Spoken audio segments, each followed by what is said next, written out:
తెలంగాణ రైతాంగానికి ప్రభుత్వం అయితే గుడ్ న్యూస్ చెప్తా ఉంది. యాసంగ పంటకు సంబంధించి పంట కొనుగోలుని పూర్తిగా చేయాలన్నట్టుగా ఇటు ప్రభుత్వం గూడా కీలక నిర్ణయం తీసుకున్నట్టు గూడా కనబడతా ఉంది. ప్రతి పంట దిగుబడి, ప్రతి గింజను గూడా కొనాలనే నేపథ్యంలో ఇటు కాంగ్రెస్ ప్రభుత్వం ఏర్పాట్లయితే చేస్తా ఉన్న పరిస్థితి కనబడతా ఉంది. దానిలో భాగంగానే సీఎం రేవంత్ రెడ్డి మరి కేంద్ర మంత్రులను గూడా భేటీ అవుతున్న పరిస్థితి కనబడతా ఉంది. గత పంట సంబంధించిన దిగుబడి ఏదైతే ఉంటుందో వాటికి కేంద్ర ప్రభుత్వానికి మనము ఏదైతే రేషన్ బియ్యానికి సంబంధించి ఇస్తాం కాబట్టి వాటికి సంబంధించిన కొనుగోలలో దాదాపుగా తెలంగాణ ప్రభుత్వానికి 1400 కోట్ల రూపాయలు పెండింగ్ ఉన్న పరిస్థితి కనబడతా ఉంది. వాటన్నిటిని కూడా పూర్తి చేయాలి అన్నట్టు ఇటు కేంద్ర ప్రభుత్వాన్ని కూడా ఇటు రేవంత్ రెడ్డి కలిసి చెప్పినట్టు కూడా కనబడతా ఉంది. అయితే ఇప్పటికే పంట కోతల సమయం అయితే కనబడతా ఉంది. కోతలు కూడా చేస్తున్న పరిస్థితి కనబడతా ఉంది. అయితే ధాన్యం కూడా మొత్తం స్వీకరించి ఏదైతే ధాన్యం కొనుగోలు సంబంధించిన కేంద్రాలకి ఇటు రైతాంగాలు కూడా తీసుకొని వస్తూ ఉన్నారు. అయితే గత 15 రోజుల నుండి కూడా ఏదైతే కేంద్రాల దగ్గర కూడా చాలామంది రైతులైతే వెయిట్ చేస్తూ ఉన్నారు. కేంద్రాలు ఎప్పుడు స్టార్ట్ చేస్తారు, మా ధాన్యం ఎప్పుడు కొనుగోలు చేస్తారు అన్నట్టుగా ఇటు ప్రభుత్వాన్ని అడుగుతున్న ప్రశ్న అయితే కనబడతా ఉంది. అయితే వాళ్ళకి త్వరలో అయితే మరి ఈ కేంద్రాలను అయితే కొనుగోలు కేంద్రాలు అయితే మొదలు కాబోతూ ఉన్నాయి.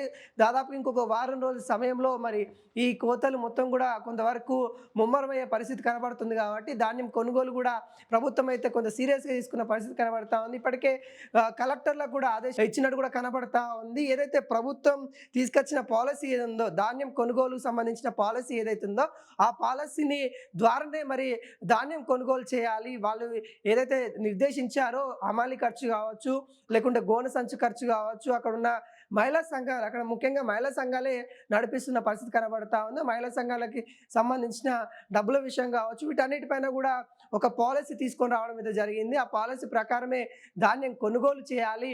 ఏ రైతైనా కానీ ఇటు ధాన్యం కొనుగోలు సెంటర్ల దగ్గర మాత్రమే ధాన్యం అమ్ముకునే విధంగా, తర్వాతనే ఏదైతే మిల్లర్ దగ్గరికి వెళ్లకుండా ఇక్కడనే మొత్తం పూర్తయ్యే విధంగా కీలకంగా చర్యలు తీసుకుంటున్న పరిస్థితి కనబడుతూ ఉంది. దాదాపుగా తెలంగాణలో 90 లక్షల మెట్రిక్ టన్నుల ధాన్యం కొనుగోలు చేయడానికి ప్రభుత్వము సిద్ధమైనట్టు కూడా తెలుస్తూ ఉంది.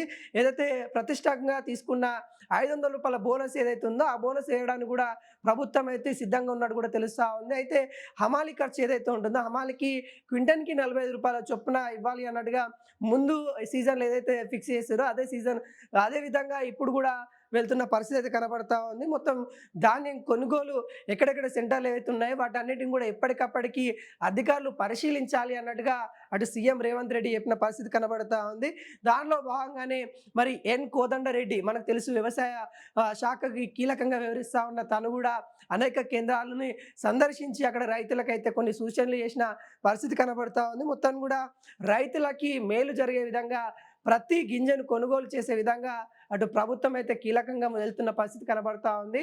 దాదాపుగా ఇంకొక వారం రోజులలో ఈ కొనుగోలు సెంటర్లు పూర్తిగా తెరిసే అవకాశాలు అయితే కనబడతా ఉంది. దానికి సంబంధించి కూడా ఇప్పటికే కొనుగోలు సెంటర్లకు సంబంధించిన భూమి విషయాలు కావచ్చు, ఎక్కడైతే ఏర్పాటు చేయాలో వాటన్నిటిపైన కూడా అధికారులు ముఖ్యంగా నివేదిక ఇచ్చినట్టు కూడా తెలుస్తూ ఉంది. ఆ నివేదిక ప్రకారము ఎన్ని సెంటర్లు ఉన్నాయి, ఆ ధాన్యం ఎంతవరకు వస్తుంది, అక్కడ ఆ కొనుగోలు చేసిన ధాన్యం ఎక్కడికి వెళ్తుంది, అక్కడ నుండి రైతు ఖాతాలో ఎన్ని రోజులకు డబ్బులు పడతాయి అనే పూర్తి వివరాలతోని అటు అధికారులు కూడా సిద్ధం ఉన్న పరిస్థితి కనబడతా ఉంది.